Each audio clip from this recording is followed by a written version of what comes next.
When it comes to the Potara Fusion and the Fusion Dance, there's always a lot of debate on who creates the strongest fusion. For this video, we're going to focus on Vegito and Gogeta because they come from the same people. Many people think Gogeta is stronger and many think Vegito is stronger. So who is really the strongest? That's what we're going to talk about today. Hey, how's it going? My name is Raf and welcome to Dragon Ball Code. And today we're going to be talking about what fusion is better, the Potara Fusion or the Fusion Dance, and which one creates the strongest fighter. And if this is your first time here and you like Dragon Ball content, consider subscribing because this channel is all about Dragon Ball.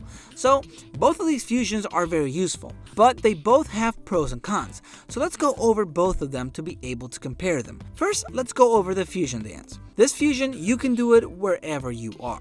All you need is for you and the other person to know the fusion dance. It normally takes a lot of training because you gotta be able to do it perfect on the first try. There's no room for error, so this makes this fusion very hard because with all the excitement and pressure in a battle, it can be very difficult to pull off.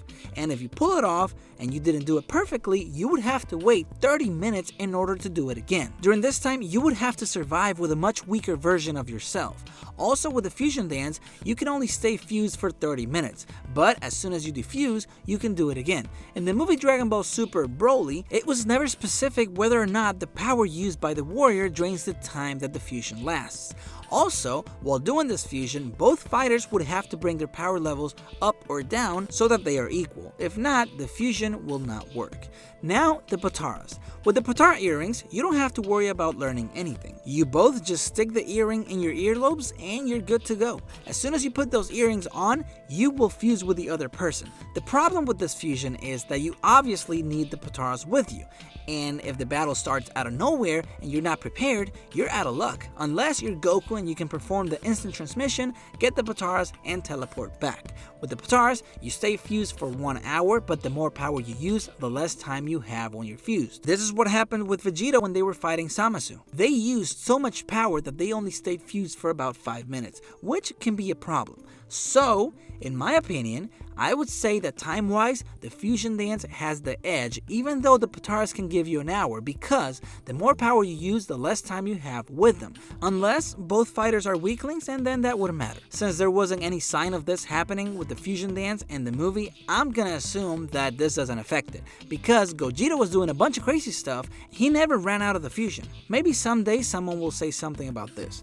For practicality, I say that the Potara Fusion has the edge. All you need to do is put the earrings on and you fuse. You need to be able to get them, but once you do, it'll take you less than 5 seconds to fuse.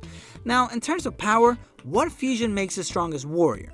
What I always thought was that both fusions were equally strong. Goku and Vegeta will always have their power levels multiplied, so both fusions will end up with a warrior of the same power level. The way I see it, no matter in what order you put them, the result will always be the same. Just like 1 plus 3 and 3 plus 1 both equal 4. No matter in what order you put the 1 and the 3, the result will always be 4. So I think that the fusion works the same. And they even said this in Shonen Jump when Dragon Ball Super was going to be released. It says, if Vegito is born from the Potara, then Fusion gives birth to Gogeta. 2 equally matched ultimate trump cards. So there you have it. They are both equally strong. But now, we're left with the question, which one is the best? Simple. To me, the best one is the one that works the best for a specific situation.